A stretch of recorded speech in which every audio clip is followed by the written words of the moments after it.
అసలు ఈ కోఆపరేటివ్ అంటే పరస్పరంగా ఇది ఇందులో కూడా రాజకీయం వచ్చిందని అనుకోవచ్చా? సేవా దృక్పథం కాంపిటీషన్ ఉంటుంది, కొన్ని రిజర్వేషన్లు వెళ్ళిపోతుంది. రైతుల బాధలు, రైతుల సమస్యలు, వాళ్ళ కష్టాలు ఇట్లా చాలా ఉంటాయి. ఏమేమి ఉంటాయి అసలు? రైతుల కష్టాలు ఏముంటాయి? ఇప్పుడు కేసీఆర్ వచ్చినాక ఏం లేవంటారు కదా, నిజమేనా అసలు? పెట్టిన పెట్టుబడి కూడా రానటువంటి పరిస్థితులు ఉంటాయి. కానీ టీఆర్ఎస్ ప్రభుత్వం మీద ఎదురుగాలైతే ఉంది కదా అసలు. మరి ఇన్ని సంక్షేమ కార్యక్రమాలు చేసినాక ఎదురుగా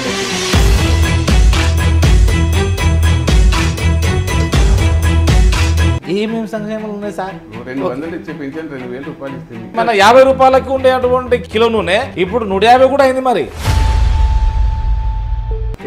ఎవరికి పట్టిస్తే మా పెద్ద కొడుకు కేసీఆర్, మా పిల్లలు మనం ఎన్ని లక్షలు ఉన్నా వాళ్ళు మనం మంచి చీర చూసి వాడిని అడగకపోతుంటే మాకు నెలకి ఇంత ఇస్తున్నారు, ఆయనకి ఇస్తామని వాళ్ళే చెప్తున్నారు.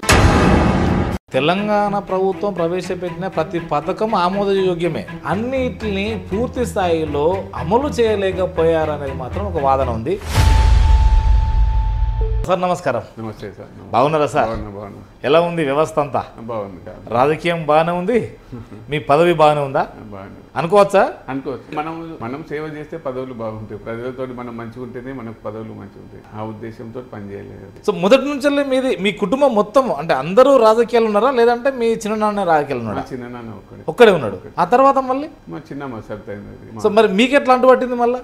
మా చిన్ననాన్నతో చిన్నప్పటి నుంచి వ్యవసాయ కుటుంబము. చిన్ననాన్న బాగా కష్టాలు అంటే ప్రజల అప్పుడున్న సమస్యల మీద బాగా పూర్తిగా జనాలతోటి మమేకమై ప్రజల కోసమే నా జీవితం అన్నట్టు ఉంటుండే. బాగా నాకు కూడా చిన్నప్పుడు స్కూల్ ఏజ్ నుంచే రాజకీయాలు చూస్తుంది కాబట్టి ఆయనతో బాగా అంటే తన ఒక ప్రభావం మీ మీద పడింది చాలా పూర్తిగా 100% బాబాయ్ది. సో మొత్తం ఎంతమంది మీ ఫాదర్ వాళ్ళు అన్నదమ్ములు?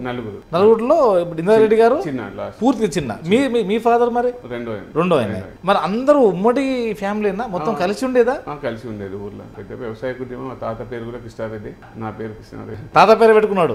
పెట్టిరా. జనరల్ గా అప్పుడు ఇట్లా పెట్టేవాళ్ళు, ఆ విధంగా పెట్టేవాళ్ళు. అంటే మీకు ఏమన్నా మాలి పటేల్ ఉండేనా అప్పుడు? పోలీస్ పటేల్, మాలి పటేల్ ఉండేనా? పోలీస్ పటేల్ మా తాత. ఓ అంటే మరి మొత్తం మీదే సాగిందన్నట్టు. మరి అంటే సేవ చేయడంలో అప్పుడున్న మీరు సాగించుకున్నారా, సేవ చేసిరా? సేవ చేసి మా గ్రామంలో అడిగినా చెప్తారు. సేవ తప్ప సాగించుకునేది ఏం లేదు. పర్వాలేదు అంటే ఒక అందుబాటులో ఉండేవారు ప్రజలకు. 100% అందుబాటు. గ్రామంలో ఏ సమస్య వచ్చినా మా ఇంటి దగ్గర వచ్చి చెప్పుకునేవాళ్ళు. తాత, మా తర్వాత ఫాదరు, తర్వాత రాజకీయంలో వచ్చి మా బాబాయ్ చిన్ననాన్న గురించి చెప్పాలంటే అది ఒక చరిత్ర, చాలా పెద్ద చరిత్ర. తాను చూసి మీరు ఇన్స్పైర్ అయిన సంఘటనలు ఏమేమి ఉన్నాయి? రంగారెడ్డి జిల్లా కొన్ని వేలాది మంది నాయకులను తయారు చేసిందంటే ఇంద్రారెడ్డి గారు మాత్రం. ఆయనలో నచ్చినటువంటి భావాలు ఏంటి అసలు? అంటే నమ్మిన వ్యక్తికి ఆయన ఏమైనా చేస్తుండే, ధైర్యం, ఆయన సపోర్ట్ అట్లుండే. నేను ఉన్నానంటే ఈ కథ ఇంత ధైర్యంగా ఉంటుంది. ఒకటి 2-3 ఎగ్జాంపుల్ చెప్పండి. అంటే సంఘటనలు కొన్ని ఉంటాయి కదా, మీరు మర్చిపోని సంఘటనలు ఉంటాయి కదా మీ చిన్ననాన్నతో? మీకు ఊళ్ళలో గొడవలు జరుగుతుండే. సుమారుగా ఒకటి మా కాన్స్టిట్యూన్సీ చెవుల కాన్స్టిట్యూన్సీలో ఒక గ్రామం ఉండే. 2 వర్గాల మధ్య హత్యలు చేసుకునే పరిస్థితి అప్పుడు.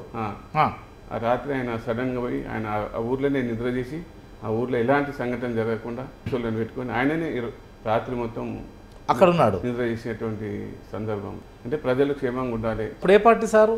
తెలుగుదేశం. కానీ తను లేకపోవడం అయితే చాలా బాధాకరం. అసలు ఇంకోటి, తను అంటే ఏ కారణాలతో అసలు అక్కడ ఆ రోజు జరిగిన సంఘటనలు ఏంటి చెప్పండి ఒకసారి. అంటే ఏంది అసలు? అంటే నిజంగా యాక్సిడెంటా లేదా ఇంకేమన్నా కారణాలతో? యాక్సిడెంట్. అవన్నీ అనుమానాలు రకరకాల విమానంతో అనొచ్చు, ఇంకా వేరే అది యాక్సిడెంట్ అని మాకు చాలా బాధాకరం. అది చాలా మా జీవితంలో కోలుకోలేని. సరే ఇప్పటికి కూడా ఆయన పేరు మీదనే ఒక వ్యవస్థ నడుస్తుంది రంగారెడ్డిలో. చిన్నమ్మగా సబితారెడ్డి గారు కూడా వాళ్ళు లేని లోటును ఆమెనే జిల్లాలో కాంగ్రెస్ లో ఉన్నారు మేడం. ఆమె నమ్ముకున్న క్యాడర్ కోసమే పనిచేస్తుంది, ప్రజల కోసం తప్ప ఆయన స్వార్థం, ఆమె స్వార్థం కోసం అమ్మ స్వార్థం అనేది ఏమి లేదు. మీకు ఎంతమంది పిల్లలు? స్టడీస్. పెద్దోడు అయిపోయింది బిజినెస్. ఇక్కడ లోకల్లో ఉన్నారా లేకపోతే అమెరికా లాంటి దేశాలకు పంపిస్తున్నారా? అంటే చిన్నోడు నెక్స్ట్ మంత్ వెళ్తుంది. సో ప్లాన్ ఉంది, నెక్స్ట్ మంత్ డిసెంబర్లో పోతుంది. ఓకే.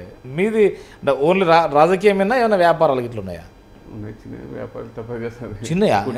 చిన్న పెద్దవి ఉంటాయి. కుటుంబం గడవాలంటే వ్యాపారాలు చేసుకోవాలి కదా. ఓకే. ఇది ఎన్నో తప్ప మీరు ఇటు ఈ సహకార సంఘాలకు రావడం?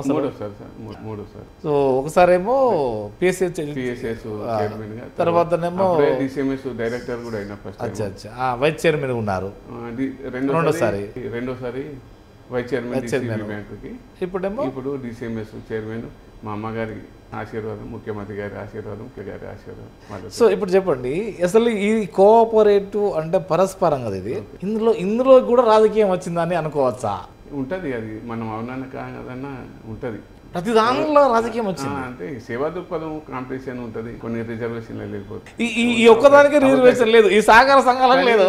ఈ సహకార సంఘాలు పూర్తిగా రైతులతో మనం కలిసి మమేకమై ఉంది. ఇండ్లున్న తృప్తి, చాలా తృప్తి ఉంటుంది. కానీ రైతుల బాధలు, రైతుల సమస్యలు, వాళ్ళ కష్టాలు ఇట్లా చాలా ఉంటాయి. వాళ్ళందరూ రైతులు ఏమేమి ఉంటాయి అసలు? రైతుల కష్టాలు ఏముంటాయి? ఇప్పుడు కేసీఆర్ వచ్చినాక ఏం లేవంటారు కదా, నిజమేనా? అసలు ఏముంటాయి, పెట్టిన పెట్టుబడి కూడా రానటువంటి పరిస్థితులు ఉంటాయి రైతులకు. కేసీఆర్ వచ్చిన తర్వాత మేము రైతు బంధు ఇస్తున్నాం కాబట్టి అసలు రైతు ఎలాంటి బాధ లేదంటారు, నిజమేనా?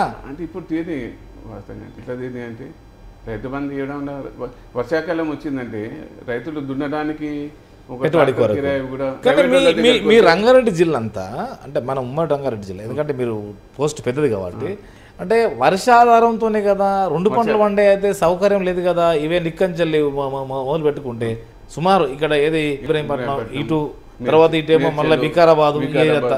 ఈసారి విపరీతంగా కేసీఆర్ గారు ముఖ్యమంత్రి అయినాక వికారాబాద్ ప్రాంతంలో చాలా పెద్ద ఎత్తున రైతులు వరి పంట సాగు చేస్తున్నారు. కొంత ఎత్తు పొలాలు ఉంటుంది, అంత మొత్తం అంత స్థలాలన్నీ జస్ట్ ఇట్లా ఉంటుంది.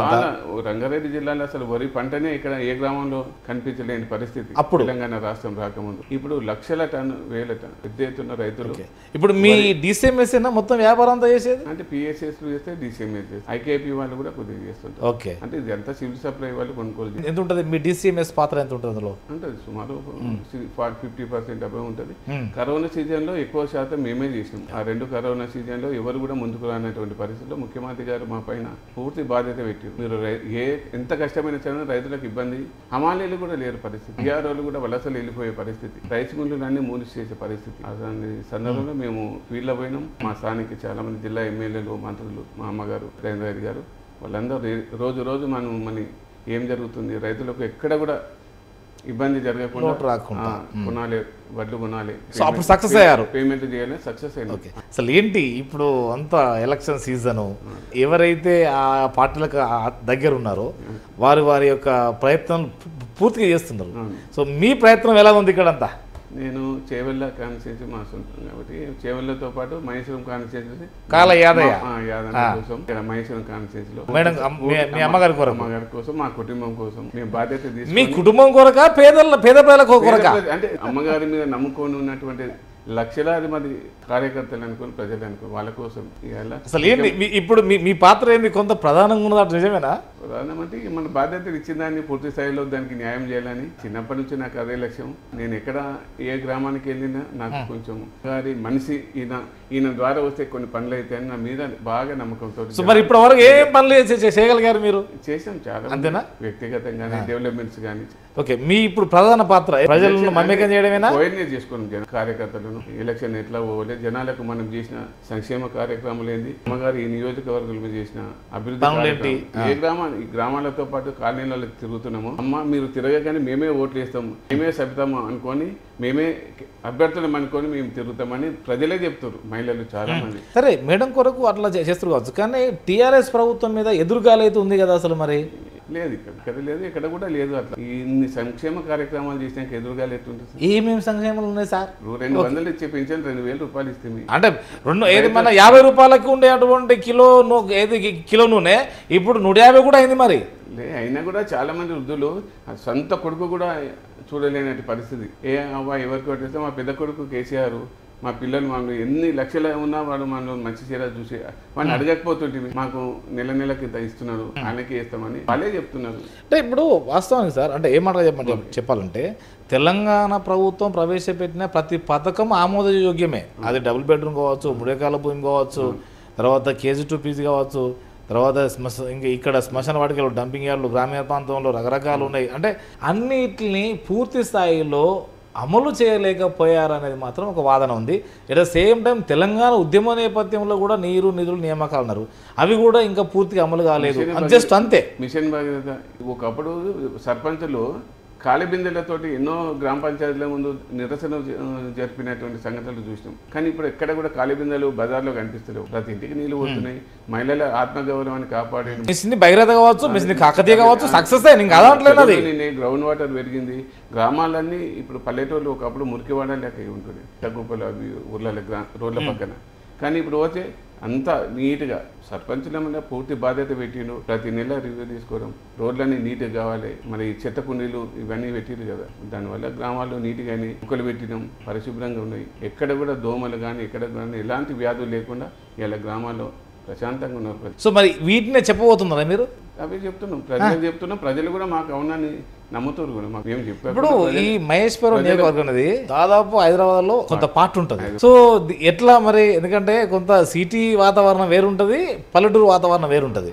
సో అంతా అందరిని మమేకం చేయడంలో సక్సెస్ ఇక్కడ అమ్మగారి నాయకత్వం తప్పకుండా ఉన్నది. అమ్మగారు మీరు కూడా ఇక్కడ కోఆర్డినేషన్ చేయడంలో మాకున్న అనుభవాన్ని తప్పకుండా ప్రజలతోటి ఉన్నాం. ప్రజలకు అది తెలుసుకుంటారు, మా ఎంబడే ఉన్నారు ఇక్కడ. సో నేరుగా మీరు ఓటేయమంటే వాళ్ళ స్పందన ఏంటి, వాళ్ళ ప్రతిస్పందన ఏంటి? బాగా ఉన్నారు. అమ్మకు చాలా అభిమానులు ఉన్నారు. కేసీఆర్ గారు చేసిన కార్యక్రమాలు కావచ్చు, కేసీఆర్ గారు ఇచ్చినటువంటి నిధులతోటి మహేశ్వరం నియోజకవర్గంలో వేలాది 100 కోట్లు తెచ్చి ఇక్కడ అభివృద్ధి చేయడం జరిగింది. ఒకప్పుడు కరెంటు లేదు, 24 hours లేదు, రోడ్లు లేవు, డ్రైనేజీలు లేవు. ఇప్పుడు చాలా నీట్ గా నందనవనం లేక నీట్ గా.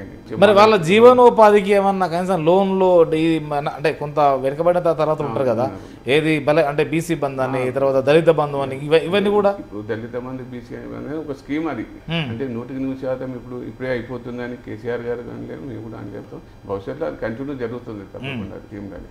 ఇక మిగతా కార్యక్రమాలు ఇక్కడ ఉపాధి అనేక ఇండస్ట్రీస్, ప్రైవేట్ ఎంప్లాయ్మెంట్ కూడా చాలా వచ్చింది. చాలా మంది యువకులు ఒక వ్యాపారంగా కానీ మళ్ళీ ప్రైవేట్ ఉద్యోగాలు కానీ చాలా మంది పర్వాలేదు ఇక్కడ.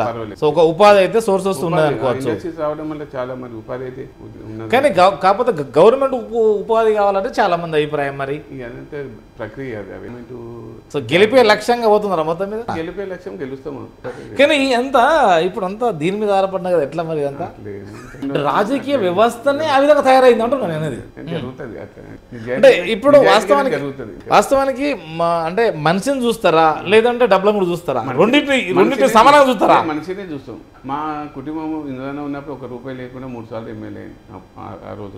ఆ కాలంలో ఈ కాలంలో కాలేదు కదా. ఇప్పుడు కూడా అమ్మగారు కూడా అదే విధంగానే పనిచేస్తారు. ఎవరైనా కార్యకర్త లేదని అడిగినా కూడా పని చేయలే, మనం ఓట్లు అడగాలి తప్ప ఈ డబ్బుల రాజకీయాన్ని మనం ఎంకరేజ్ చేయదు అని ఇప్పుడే కాదు ఎప్పుడూ చెప్తూనే ఉంటారు. డబ్బుల రాజకీయం ఎక్కడ పోతుంది, వ్యవస్థ ఏమవుతుంది అనేది అమ్మగారు మాకు చాలా స్ట్రిక్ట్ గా చెప్తారు. అవును కరెక్టే. అసలు ఇంకోటి నిజాయితీగా ప్రజలు ఆఖరికి చివరికి ఓటేసే టైంలో ఒకటి ఆలోచిస్తారు మంచి చేయడం అని, తప్పకుండా నిజాయితీకే ఓటేస్తారని అమ్మగారు మాకు చెప్తారు. అదే విధంగా మేము ముందుకు రేపు రాబో కాలంలో గెలిపే లక్ష్యం అంతే తప్పకుండా.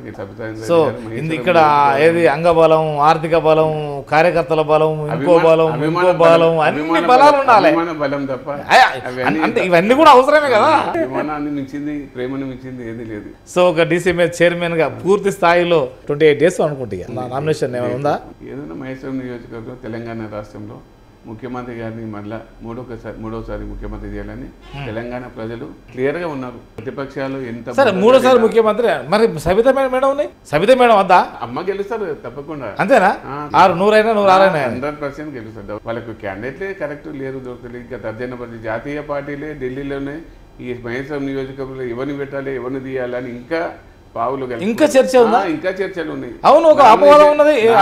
పేరు కాంగ్రెస్ ఆమె పారిజాతమా ఏదో వాళ్ళ మీద ఏదో ఐటీఐ ఈటీ అని ఇది కావాలని అధికార పార్టీ చేస్తా ఉంటారు కదా, నిజమేనా?